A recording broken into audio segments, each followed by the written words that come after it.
The CEO of the world's wokest corporation has finally quit her job. Welcome back to Words of Paradise. I'm your host, Leon Idol. And nah, I'm not joking. If you say what you will about Disney, I'm no fan of Disney. In fact, I got a lot of hate in my little heart for Disney. But I firmly believe that Wizards of the Coast is quite literally the wokest corporation in existence. And as a lover, as a connoisseur of Magic the Gathering and Dungeons and Dragons, as the inspiration behind my channel being Magic the Gathering and Dungeons and Dragons, this is a gift. Wizards of the Coast and Hasbro Digital Gaming president resigns after numerous Magic the Gathering and Dungeons and Dragons controversies. Now, I am going to say out the gate, because I prefer some journalistic integrity here, not saying that Bounding into Comics doesn't have it, I just think that the headline is slightly misleading.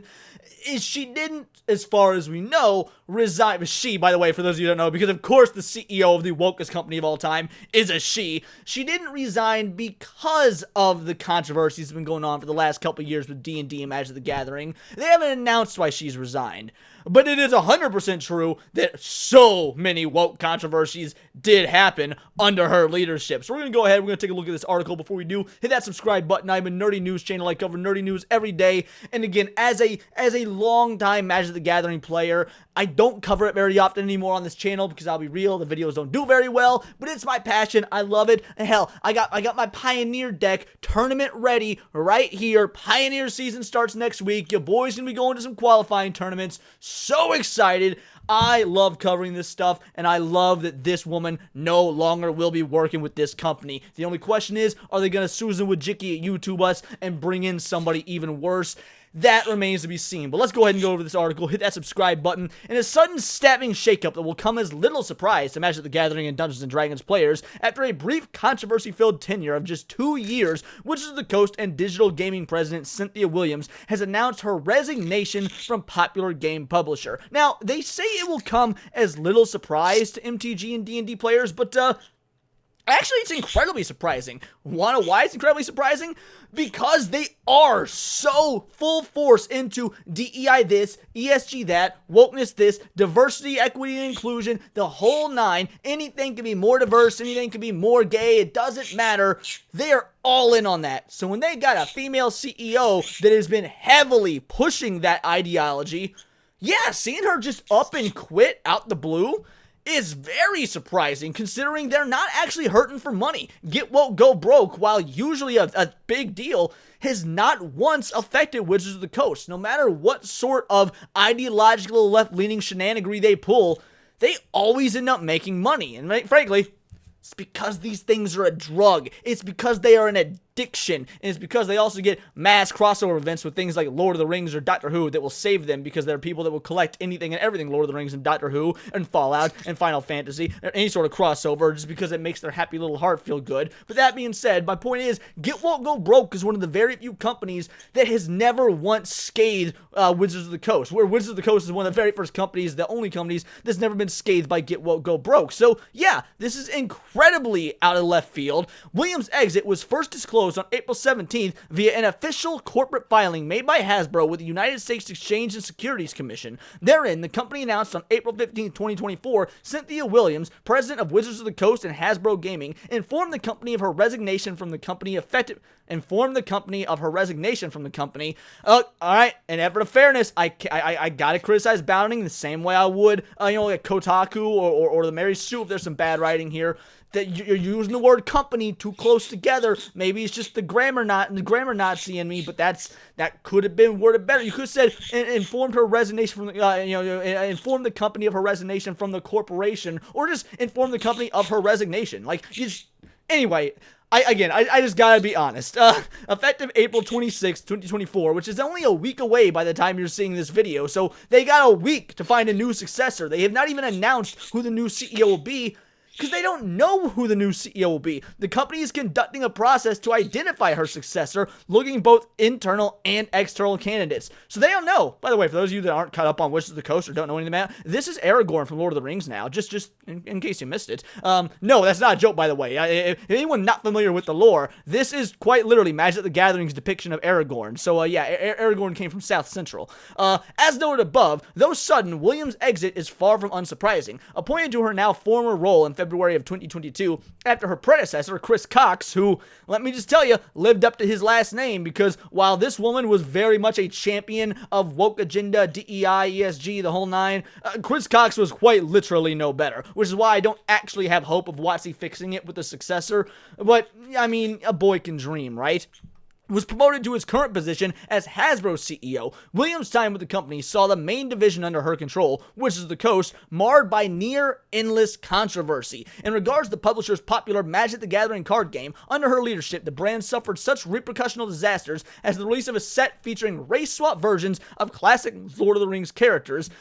Which, to be fair, and again, journalistic integrity, that's why you like me, that's why you watch me, I will also acknowledge, is the most money a Magic the Gathering set has ever made, despite it being absolute woke garbage. And one of the worst drafts I've ever been a part of, by the way. Like, it just was not a very fun draft.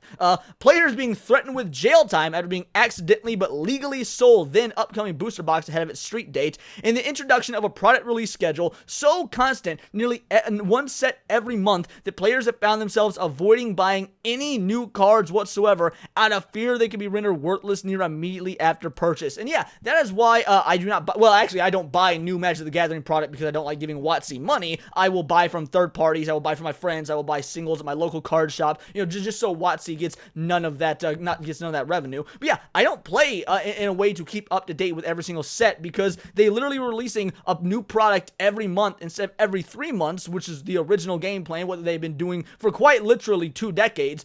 And it got to be such a financial burden that there was no way I could justify it. And there are many Magic the Gathering players that feel the same. This is not just an issue of wokeness. I mean, don't get me wrong, I have a massive problem with Wizards of the Coast being an obscenely woke corporation, but they also just bleed you dry, and product fatigue kicks in to an unimaginable degree. That is a problem on a technical level for fans of the actual game, regardless of where you sit on the political aisle. Meanwhile, Wizards of the Coast's other big name, Dungeons & Dragons, saw those in charge of its production decry white male players simply for existing, attempt to introduce highly predatory open game license, and make several sensitivity and diversity-related changes to its core identity, such as the removal of the terms race and half-species from the game's lexicon.